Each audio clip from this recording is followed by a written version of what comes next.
So yeah, in this latest, which has finally sealed things for me, and I am going to get to that point in a bit. I just wanted to talk a little bit about it. Somebody put up a post about people using GoFundMe and asking for donations. We are living in very hard times at the moment, and people are desperate. And I know that there are those out there, the OnlyFans types, you know what I mean, people who want that celebrity lifestyle for nothing, so put up their wish lists and whatnot. But having run a non-profit sanctuary, I remember, and again, it was within a sanctuary UK. There's a fella called Bob. I don't like Bobs. Anyway, he was starting a mead business, and he started to GoFundMe to fund the business. Why not? You know what I mean? That's kind of what community is supposed to be about. It's supposed to be about, helping each other with their endeavours, And I was trying to get CCTV because we'd had one of our aviaries had been vandalized, and the owl obviously got out, and we couldn't, no way to get them back once they're out. I mean, no, I won't. So we needed to get some CCTV, so we did a GoFundMe for that. So Bob was seeking £3,000, we were seeking £1,000. We got about £200. He got like £5,000.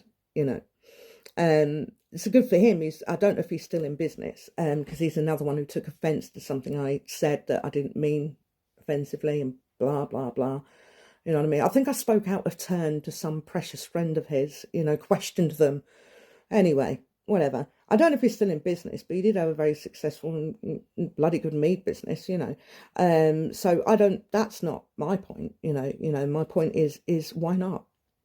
You know what I mean?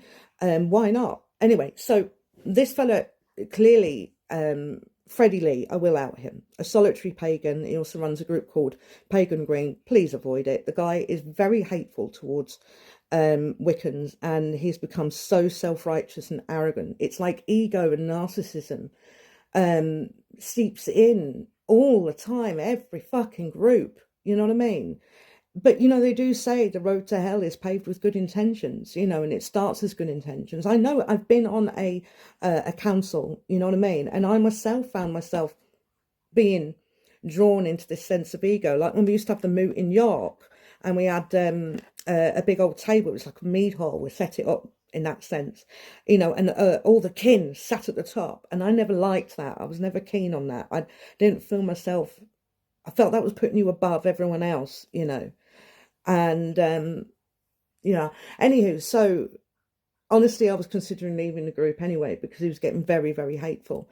But this one woman has put up this post saying that, people, that she's always done it herself, and anybody who begs has no pride, and rightly so. Other people very respectfully were saying, okay, that's a bit wrong. That's a bit judgmental, And then it became this big discussion, because she then put up a post talking about how she'd been attacked and woe is me, hugs, hun, please give me hugs, hun. And I put, where you're going, nobody actually attacked you, but people disagreed with you, because if you're going to say something so polarizing, then you should certainly expect people to question or disagree with you. There's nothing wrong with that. And nobody was rude. Nobody was rude, Anyway, so this guy stepped in and said, oh, I agree with the blah, blah, blah, blah, blah, the admin of the group, the leader of the group, and I've said, look, there is nothing wrong with expressing your opinion. There's nothing wrong with having an opinion. But if you're going to say something so polarizing, or even express your opinion, even in a non-polarizing way, people are going to disagree with you, and you also, when you express your opinion, you don't need to be a dick about it. So then I find myself suspended. And for no reason, nobody inboxed me. Nobody said, oh, this is why, And that was it for me. I just had enough, And then when I did message him, he came, oh, well, because you called someone a dick. And I'm like, no, I didn't. No, it was because I disagreed with you. It's because I questioned you. And that, for me, has now made me take that foot out. I have absolutely...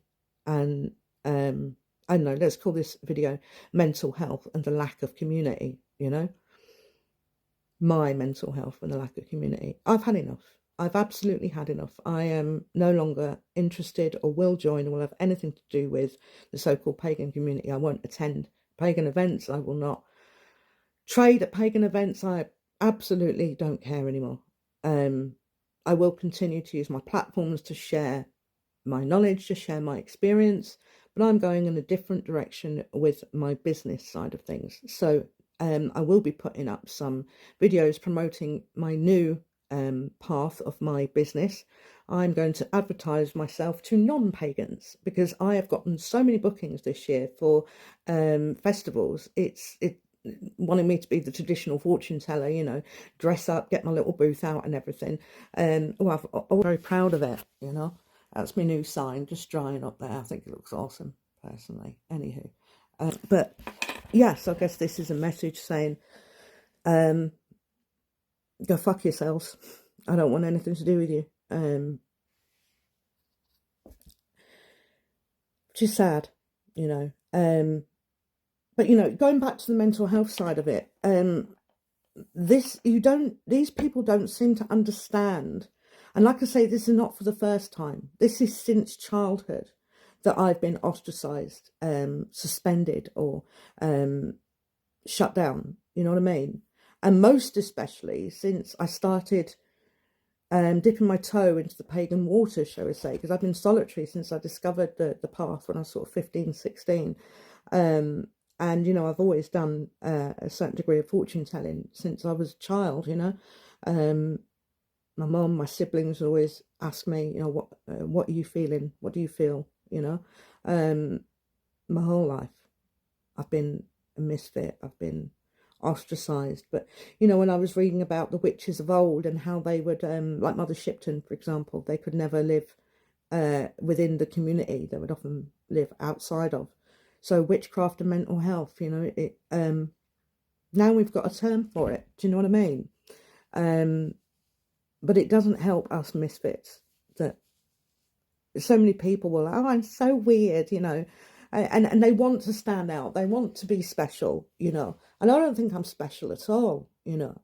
But it doesn't help when you already feel lost, especially when you are in the aftermath of grief. You know, my dad's birthday's coming up, so